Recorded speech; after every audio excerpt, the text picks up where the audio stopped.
Que quelques heures pour faire de bonnes affaires. Le mercato se termine demain à 23h59, très précisément.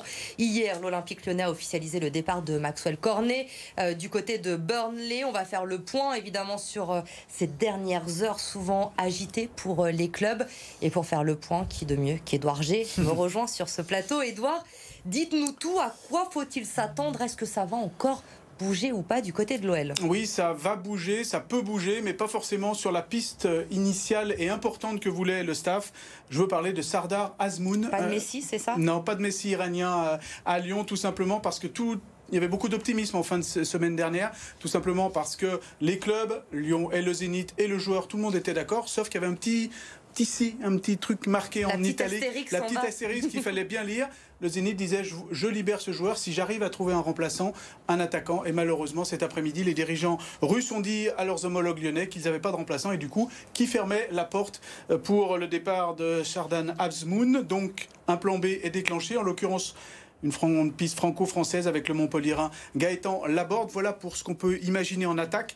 En défense, les dernières heures ont peut-être fait bouger les choses, c'est-à-dire qu'il va peut-être y avoir un défenseur central expérimenté. C'est la piste recherchée par le staff lyonnais et on évoque un nom, Chancel Mbamba, qui est un international congolais et qui joue au FC Porto.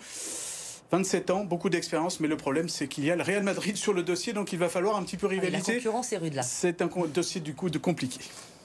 Et du côté des départs aussi, on l'a dit, Maxwell Cornet hier, il va y en avoir encore d'autres ou là ça ne devrait plus bouger? A priori ça ne devrait pas bouger, sauf si ce défenseur central dont j'évoquais le nom arrive, puisque ça bloquerait peut-être le départ de Sinali Diomandé. Pour l'instant, l'offre de 3 est mise un petit peu en retrait. On peut pourquoi pas l'estimer partant demain, mais il y a quand même peu de chance. Ryan Cherki est intransférable malgré quelques informations qui fuitaient de ça et là. Non, c'est un nom catégorique pour un départ pour Ryan Cherki. Thiago Mendes ou Semawar, très peu de chance aussi qu'il bouge d'ici demain soir. Du coup, le bilan à ce jour, c'est 4 arrivées, 2 prêts et puis 2 gros joueurs dont on a parlé la semaine dernière, Xherdan Shaqiri et Emerson de Chelsea. 6 millions d'euros dépensés et avec Maxwell Cornet et avec l'argent pour Joachim Andersen, Jean Lucas ou encore Melvin Barr, c'est près de 50 millions d'euros qui sont tombés dans l'escarcelle de Lyon.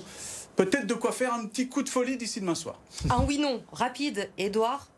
Bilan positif, bon mercato pour l'OL? Pour l'instant, au niveau de l'expérience, au niveau de la grinta, notamment avec Emerson et Shaqiri, ça peut être pas mal. Après, un petit plus, ce serait pas mal d'ici demain soir. On verra ça avec vous très certainement. Merci beaucoup, Edouard, pour toutes ces précisions concernant les dernières infos du mercato de l'Olympique Lyonnais.